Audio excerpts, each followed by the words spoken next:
अगर एक मर्द जो सालों साल अपनी बीवी के सामने अंधा होने का ढोंग करता है तो सोचिए उसकी बीवी उसकी आंखों के सामने क्या कुछ नहीं करती होगी।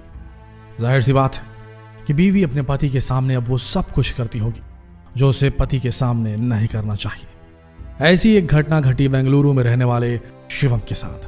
शिवम कुछ दिनों के लिए अचानक एक दिन अपने गांव जाता है और वहां उसकी नज़र एक किसान की बेटी पर पड़ती है जो देखने में बेहद खूबसूरत और इंटेलिजेंट होती है। शिवम लड़की के प्यार में इतना ज्यादा पागल हो जाता है कि उसे कुछ समझ नहीं आता कि उसे क्या करना चाहिए। इसी तरह कुछ दिन बीतते हैं और अचानक एक दिन मौका देखकर शिवम उस लड़की को प्रपोज कर देता है। इसके बाद लड़की शिवम को मना कर देती है, लेकिन शिवम अभी भी हार नहीं मानता और अपने परिवार को लड़की के पिता से बात करने के लिए कहता है। शिवम के परिवार का गांव में अच्छा खासा दबदबा होने के कारण लड़की के परिवार वाले शिवम के साथ अपनी लड़की का रिश्ता करने के लिए तैयार हो जाते हैं और शादी भी हो जाती है। समय बीतता जाता है और बीतते समय के साथ अब लड़की के मन में यह बात आती है कि अब मेरी उम्र हो रही है, मेरे चेहरे पर झुर्रियां पड़ रही और ऐसे में अब अगर मेरा पति मुझे छोड़ दे तो मैं क्या करूंगी। इसी बात को सोचते हुए वो लड़की अब लगातार बीमार रहने लगती है।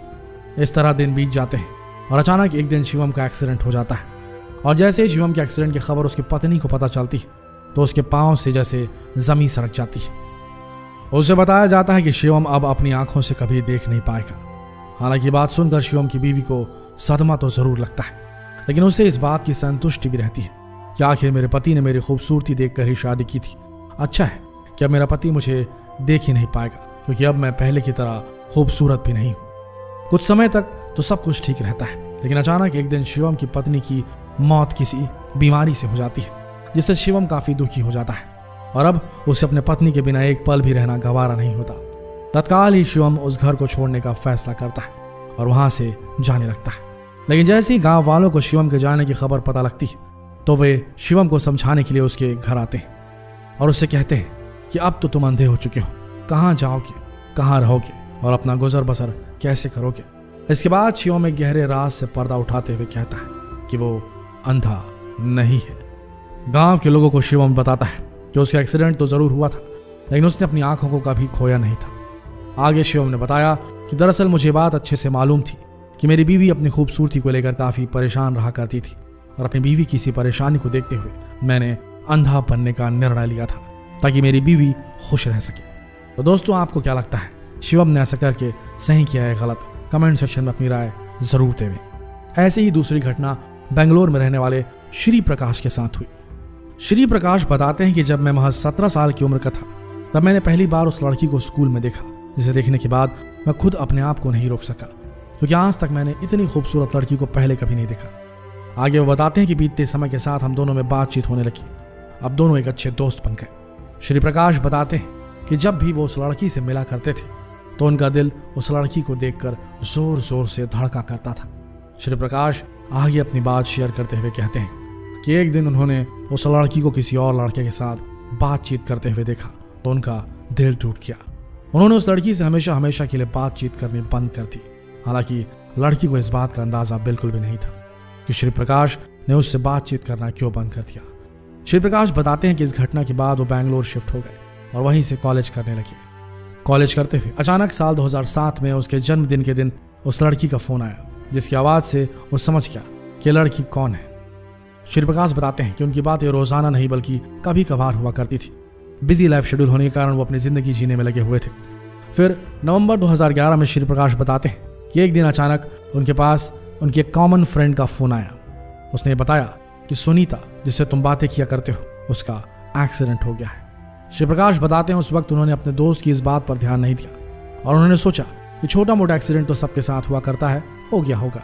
इसके बाद श्री प्रकाश बताते हैं कि कुछ दिनों के बाद उसने खुद सुनीता का हाल चाल जानने के लिए फोन लगाया, लेकिन तब जब श्री प्रकाश ने सुनीता की आवाज सुनी तो वो उसकी आवाज खुद नहीं पहचान पाया। उसे लगा कि मामला काफी गंभीर है।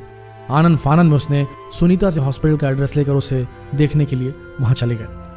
श्री प्रकाश बताते हैं कि जैसे ही उसने सुनीता को देखा तो उसके होश उड़ गए। सुनीता के सिर पर बाल नहीं थे, उसके होंठ भी नहीं थे, उसका चेहरा नाक पूरी तरीके से खराब हो चुके थे। श्री प्रकाश बताते हैं सुनीता उस समय 90 साल की एक वृद्ध महिला के समान दिख रही थी।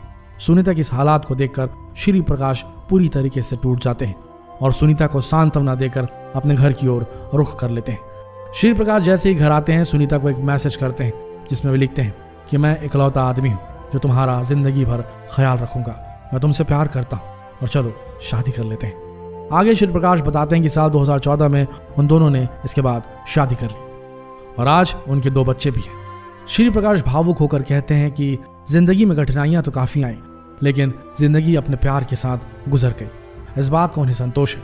आगे वो बोलते हैं कि प्यार चेहरे से नहीं बल्कि आत्मा से होता है, आत्मा का प्यार ही परमात्मा का प्यार होता है। श्री प्रकाश आगे कहते हैं कि वो आज भी सुनीता को उतना ही प्यार करते हैं जब उन्होंने सुनीता को पहली बार देखा था, उतना ही। इस बात को सुनीता भी अच्छी तरीके से जानती है। आज वो दोनों और उनका परिवार ईश्वर के आशीर्वाद से काफी ज्यादा खुश है। दोस्तों, इस दुनिया में भरोसा, प्यार, ये 2 ऐसी चीजें जो किसी के पास अगर हों तो उससे संपन्न आदमी और कोई नहीं होता।